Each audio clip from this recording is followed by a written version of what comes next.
Ladies and gentlemen, it is my honor to welcome the Norwegian Foreign Minister, Espen Barth Eide, for his remarks.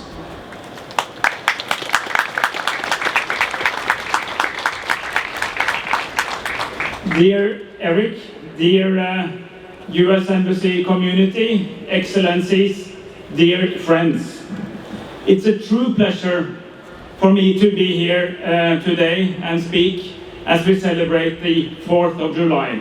Because remember, while you might think it's June, we're actually celebrating the 4th of July. And it's a very, very special one. 250 years. That's actually a semi-quintessential, or even a quarter-millennium. Well, even for European standards, that's coming of age. That's a decent standard. Experiment seems to be working. 250 years. 250 years since American independence. Congratulations. The Declaration of Independence was a defining moment in history. In your history, of course, but also in ours.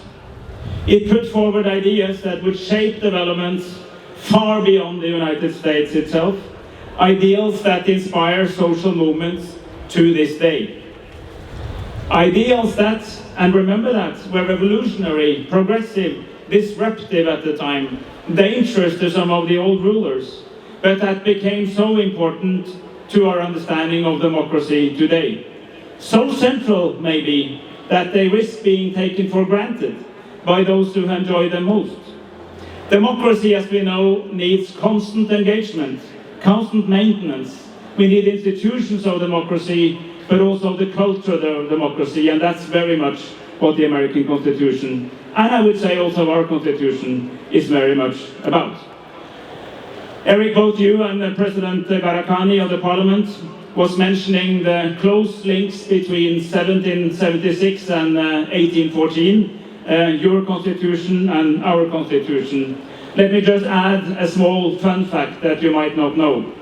The main architect behind our Constitution, Mr. Christian Magnus Falsen, was such a great fan of two of your founding fathers, Benjamin Franklin and George Washington, that he named his son, who happened to be born in 1814, as Georg Benjamin, or George Benjamin. So this is really strong bonds. These bonds between Norway and the United States have deep roots. They've been shaped by history, by people, by culture, by economy, and by shared interests. Last year, I had the great honor of accompanying His Royal Highness the Crown Prince to the US, walking in the footsteps of those who came 200 years earlier, the early immigrants in New York, but also, of course, in the Midwest. When we attended a ceremony in the chapel of St. Olav's College in Minnesota, with a number of American Norwegians with loose kofte, playing hardingfele and singing beautiful old songs in excellent Norwegian, I was reflecting with my colleagues.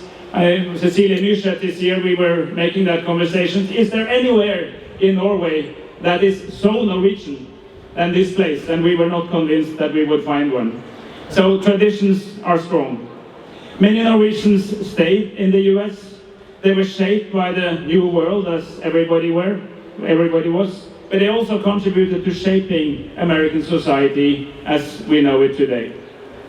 Others returned home, but in both directions, people carried with them ideas, skills, and experiences that helped shape our societies, yours and ours, and strengthened ever more the connection between us.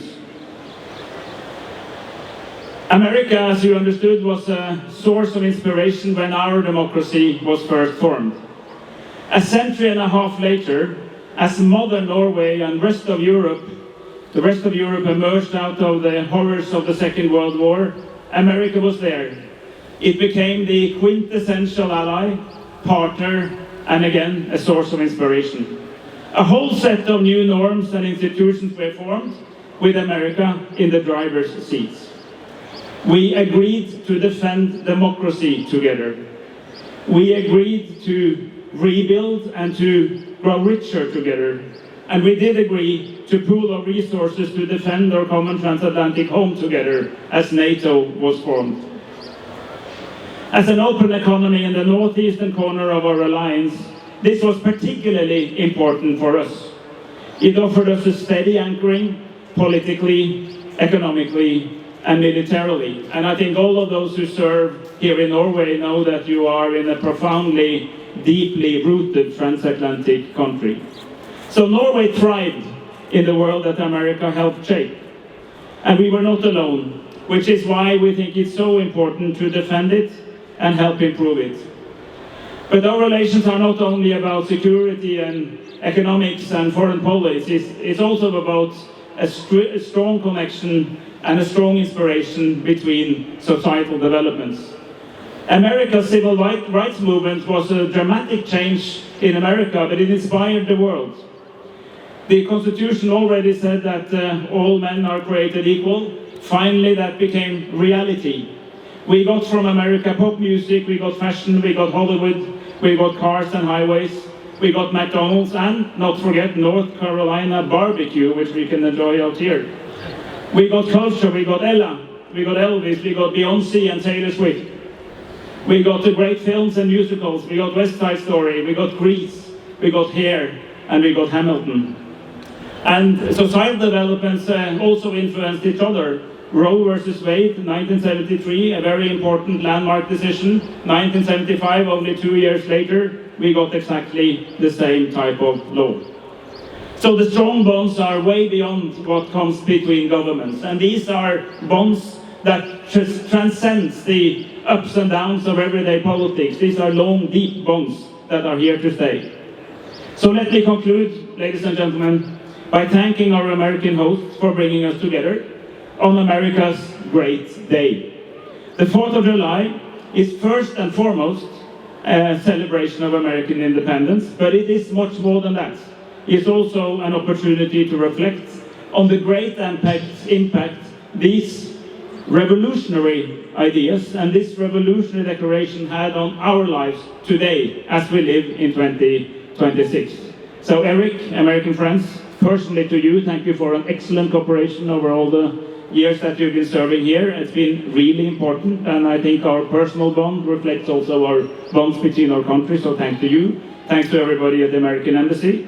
And if I now had a glass, you could join me in raising my glass to the United States on its 250th Independence Day, and to cherish our enduring friendship between Norway and the US. Thank you, and cheers.